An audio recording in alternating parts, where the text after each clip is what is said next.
Bonjour, je suis Émilie Grégoire, fondatrice du cabinet Interagir et je forme, j'accompagne et je supervise des professionnels de l'accompagnement en quête de liberté et d'authenticité.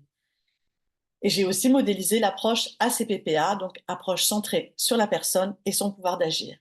Et j'aimerais aujourd'hui, dans cette vidéo, aborder un concept, celui de l'écoute empathique. Et j'aimerais principalement exprimer ce qui se passe dans l'écoute empathique face à quelqu'un qui vous exprime une difficulté. C'est quoi l'écoute empathique? Et paradoxalement, je vais commencer par vous dire ce que n'est pas l'écoute empathique. Alors, l'écoute empathique, ça n'est pas chercher à éduquer la personne en lui donnant des leçons. Ça n'est pas non plus chercher à analyser le propos de la personne pour être dans une forme de pertinence et lui expliquer pourquoi elle ressent les choses ainsi. Donc c'est pas une démarche analytique. Ce n'est pas non plus l'écoute empathique, empêcher la personne dans son ressenti. Ce n'est pas lui apporter des conseils et des solutions. Ce n'est pas la consoler et tenter de la convaincre que tout va bien. Et enfin, ça n'est pas ramener le propos de la personne à soi ou bien d'être dans une comparaison de la situation de la personne à quelqu'un d'autre. Donc pour récapituler, l'écoute empathique, dans l'écoute empathique, il ne s'agit pas d'éduquer la personne, ni d'être dans une démarche analytique, ni de freiner et d'empêcher le ressenti de la personne, ni d'apporter des conseils et des solutions, ni d'être dans une démarche de consolation ou de convaincre quoi que ce soit, ni de ramener le propos à soi ou d'être dans une forme de comparaison, que ce soit à soi ou à autrui.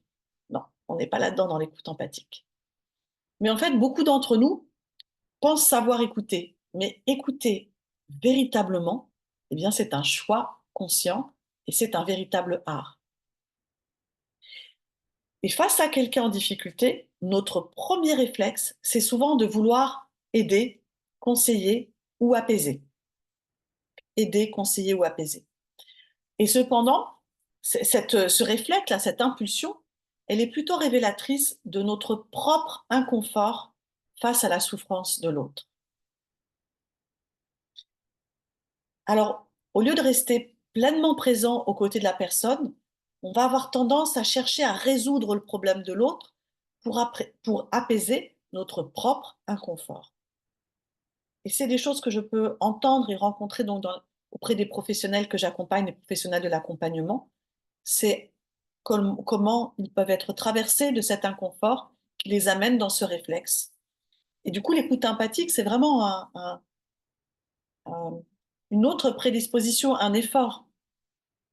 Parce qu'au fond, ce dont la personne a réellement besoin, dans un premier temps, eh bien, c'est d'être accueillie dans ce qu'elle ressent. Lorsqu'on traverse une vague émotionnelle, ce qui nous aide le plus, ça n'est pas les solutions, c'est bien cette présence empathique, sans jugement, ni tentative de réconfort forcé. Et cette écoute empathique, elle permet à nos émotions de se dénouer d'elles-mêmes. Et ce, en libérant des ressources intérieures qui sont insoupçonnées. C'est très puissant de pouvoir vraiment euh, euh, mettre en œuvre et mobiliser l'écoute empathique. Offrir un espace d'écoute empathique développant, c'est pas quelque chose d'inné, mais ça peut s'apprendre. Et il va s'agir vraiment de dépasser nos réflexes pour être pleinement présent à l'autre. Car dans les moments de vulnérabilité, euh, on a justement besoin d'être écouté, accueilli, plutôt que conseillé. L'écoute empathique, c'est une écoute profonde et bienveillante, centrée sur la personne accompagnée, où l'accompagnant se met entièrement à l'écoute des émotions, des besoins, des ressentis de l'autre, de son monde intérieur, de sa subjectivité, sans jugement et en limitant ses interprétations. L'écoute empathique consiste à accueillir l'autre dans ce qu'il vit en lui offrant une présence sincère, sans être dans l'intrusion, sans chercher à corriger l'autre, sans être dans le conseil et sans minimiser l'expérience de son interlocuteur. Alors, quelles sont les caractéristiques principales de l'accompagnant dans un état d'écoute empathique? Premièrement, la présence pleine et totale. L'accompagnant est pleinement présent, attentif et dans un espace de disponibilité. Dans son écoute, il ne pense pas à ce qu'il va dire ensuite, il n'écoute pas pour répondre, il se concentre entièrement sur ce que l'autre exprime. Deuxièmement, le non-jugement. L'accompagnant ne porte pas de jugement sur ce que dit ou ressent la personne. Il ne critique pas, il ne cherche pas à corriger, il ne cherche pas à changer la situation ou les émotions de l'autre. Troisièmement, la réceptivité émotionnelle. L'accompagnant est attentif aux émotions qui sous-tendent les paroles et il cherche à comprendre ce que la personne ressent vraiment, même si ce n'est pas toujours clairement exprimé sur le plan verbal. Quatrièmement, focus sur la subjectivité. L'accompagnant cherche à comprendre le monde subjectif de l'autre, à comprendre son système de référence. C'est ça aussi, être centré sur la personne. Cinquièmement, la reconnaissance des émotions. Plutôt que de rassurer ou d'offrir des solutions, l'accompagnant reconnaît la légitimité des émotions de l'autre.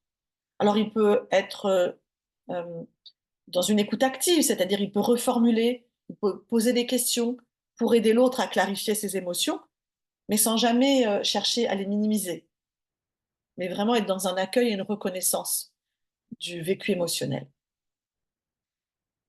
Sixièmement, absence de solution immédiate. L'accompagnant ne cherche pas à résoudre le problème ou à apporter des conseils immédiatement. L'objectif, c'est vraiment d'offrir un espace d'écoute où l'autre se sent en sécurité pour explorer ses propres sentiments et pensées et potentiellement être dans une autorésolution euh, de, de, de la problématique qu'il rencontre. Septièmement, la patience et l'ouverture. L'accompagnant fait preuve de patience permettant à l'autre de prendre le temps nécessaire pour s'exprimer. Il est dans une ouverture à tout ce qui peut émerger, même si c'est difficile et inconfortable, ce qui est en train d'émerger. Alors en résumé, eh bien, l'écoute empathique permet à la personne accompagnée de se sentir véritablement entendue, comprise, reconnue, soutenue, et ça favorise un espace d'accueil, d'exploration, de réflexion, de développement, mais aussi de guérison intérieure. Voilà, j'ai fini pour cette vidéo aujourd'hui sur la question de l'écoute empathique. Comment ça résonne en vous?